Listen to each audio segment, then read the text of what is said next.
Every single thing you own is either adding value to your life or stealing energy from it. There's no middle ground.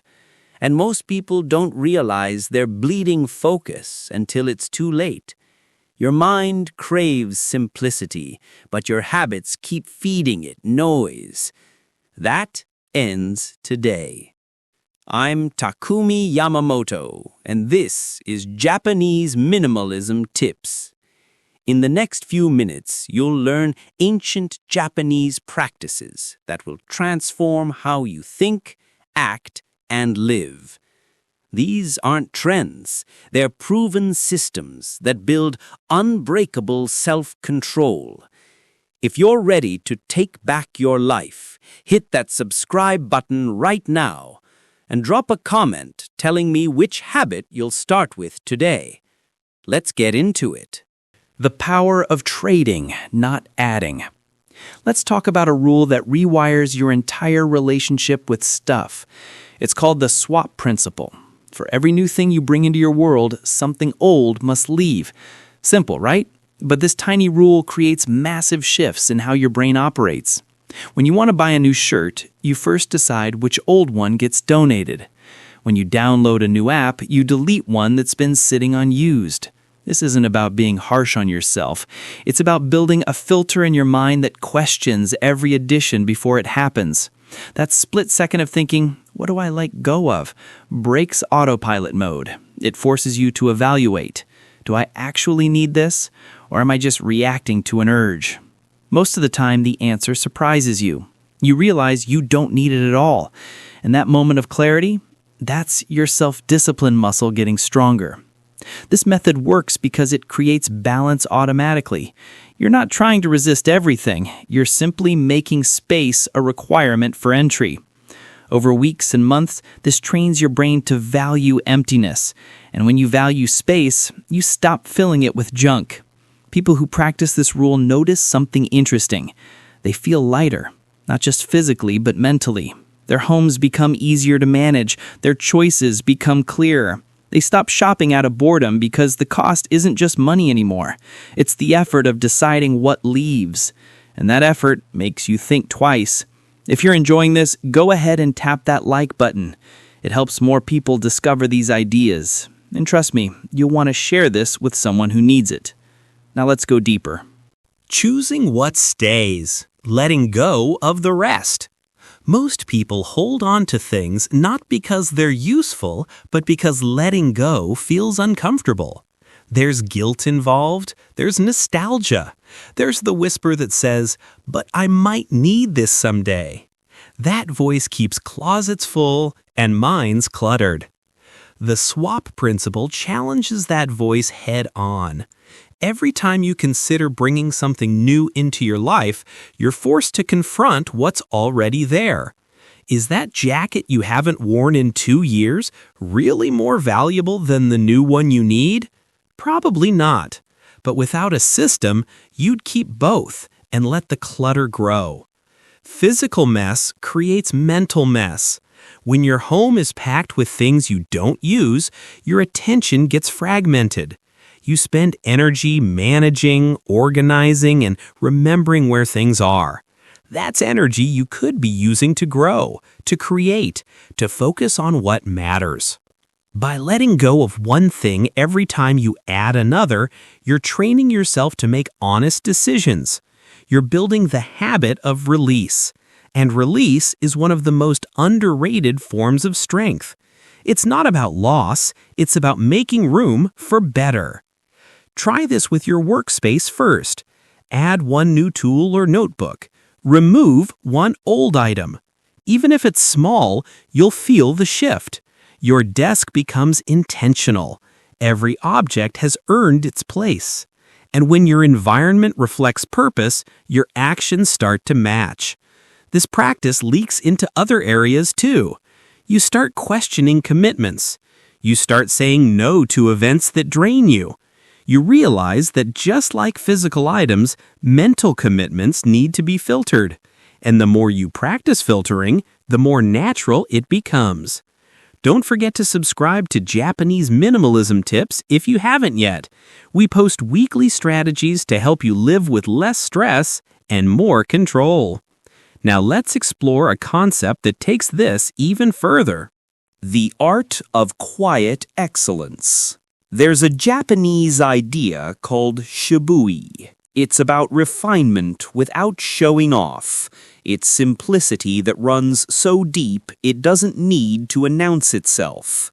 In practice, it means doing less, but doing it with complete attention and care. Someone living with Shibui doesn't chase 10 goals at once. They choose one and commit fully. They remove the distractions and let only the essential remain. This isn't laziness, it's concentrated power. It's the difference between scattered effort and focused mastery. Picture a person who works with Shibui. Their desk has only what's needed for the task at hand. Their phone stays silent during focus time, not because they're afraid of missing out, but because they've decided that deep work matters more than constant updates. Their day isn't packed with activity. It's designed for impact. This kind of minimalism isn't just visual, it's mental, it's emotional. It clears the noise so you can think clearly, respond wisely, and act with intention. And that clarity becomes your greatest asset. Want to try this today? Write down 3 things you want to accomplish, then cross out 2 of them. Yes, just pick one. Give it everything you have until it's done. That focus sharpens your mind like a blade. And once you experience that kind of depth, going back to shallow multitasking feels impossible. If this resonates with you, leave a comment and let me know. And share this video with someone who's drowning in busyness. They'll thank you for it. Doing less, achieving more. One of the hidden gifts of Shibui is freedom from needing approval.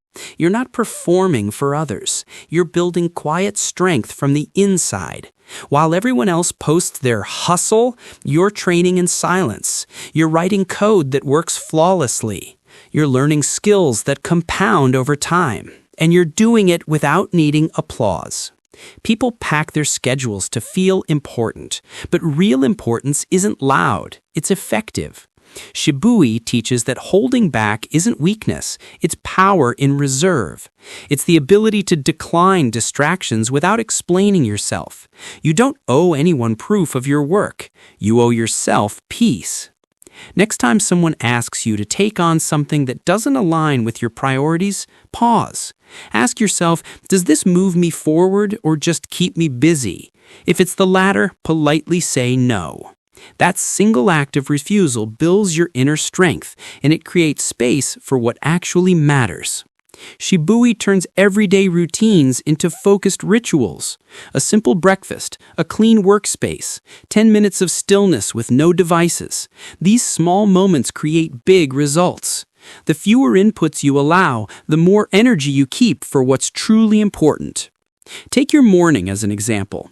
Most people start their day with emails, news, and social media. But someone practicing Shibui picks one intentional action. Maybe journaling, maybe stretching, maybe planning the day. That single act sets a calm tone that carries through everything else. To live this way, simplify your surroundings. Choose calm colors, keep surfaces clear, reduce moving parts. As your outer world quiets, your inner world follows. And when chaos hits, you'll stay centered because your foundation is solid. Make sure you're subscribed to Japanese Minimalism Tips.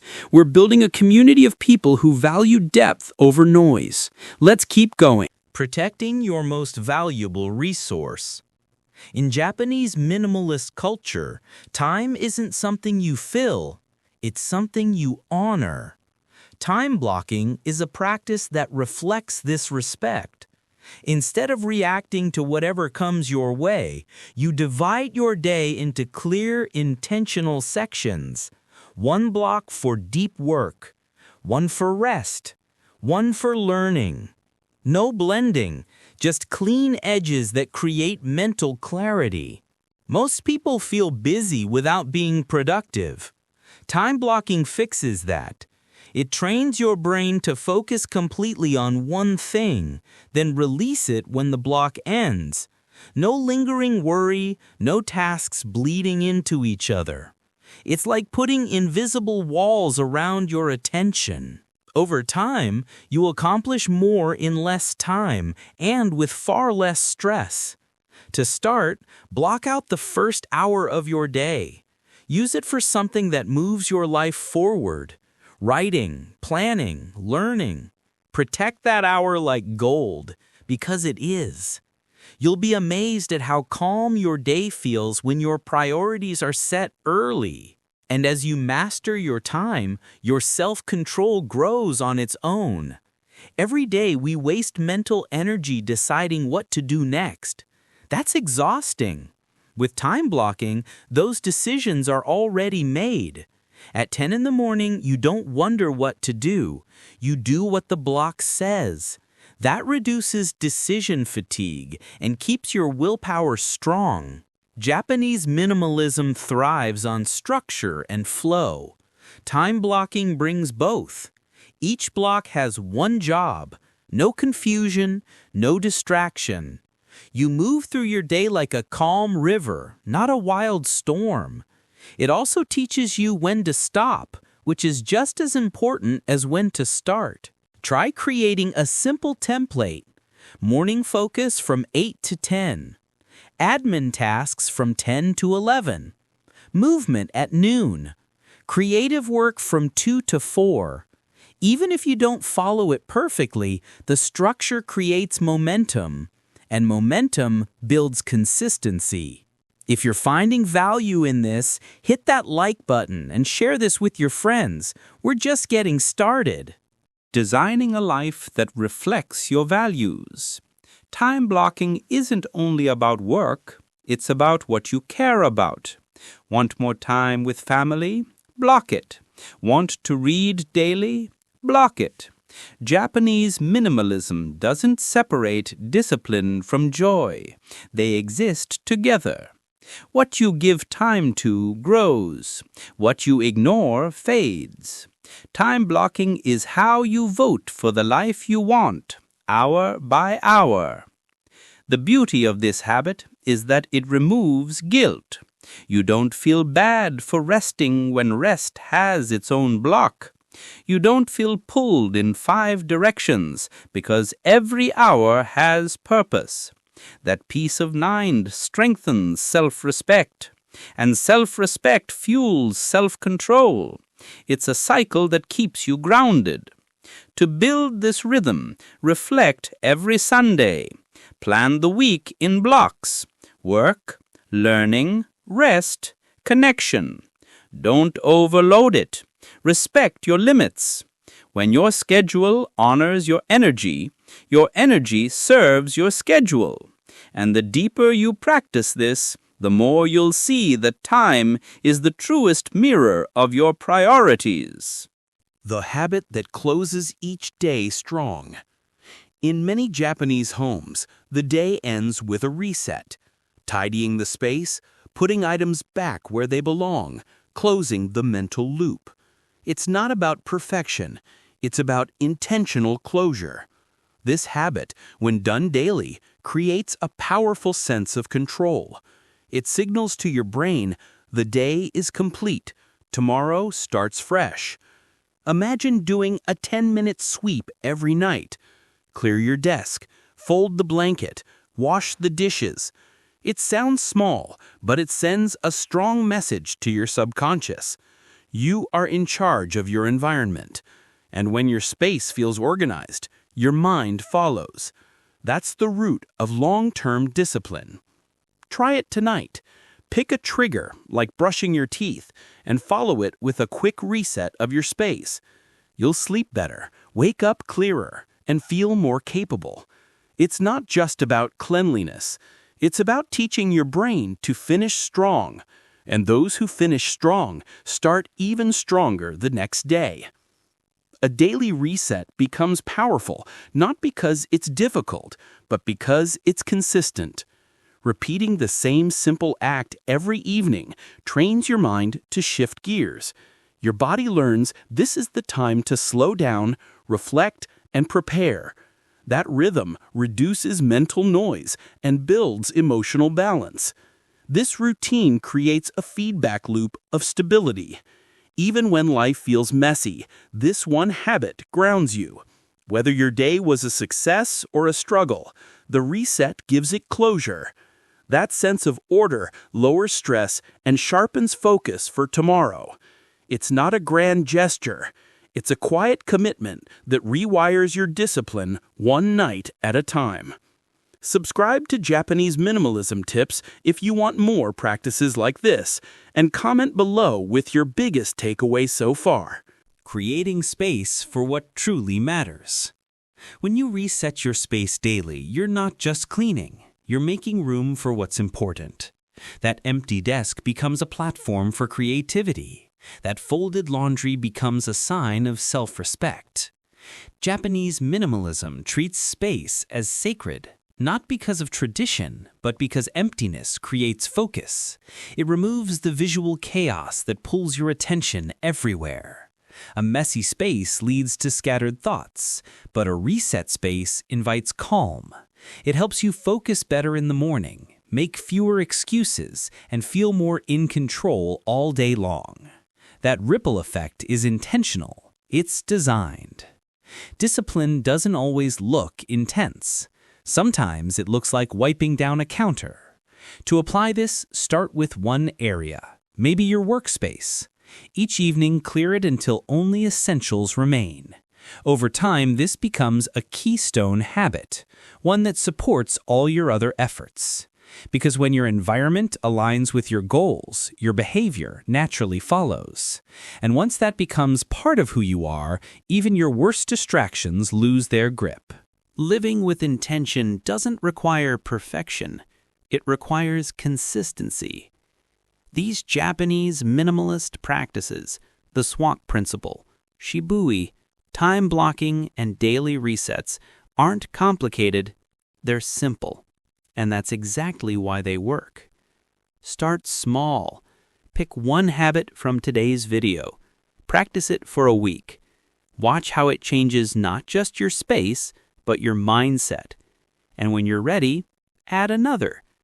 Layer by layer, you'll build a life that feels lighter, clearer, and completely under your control. This is Takumi Yamamoto from Japanese Minimalism Tips.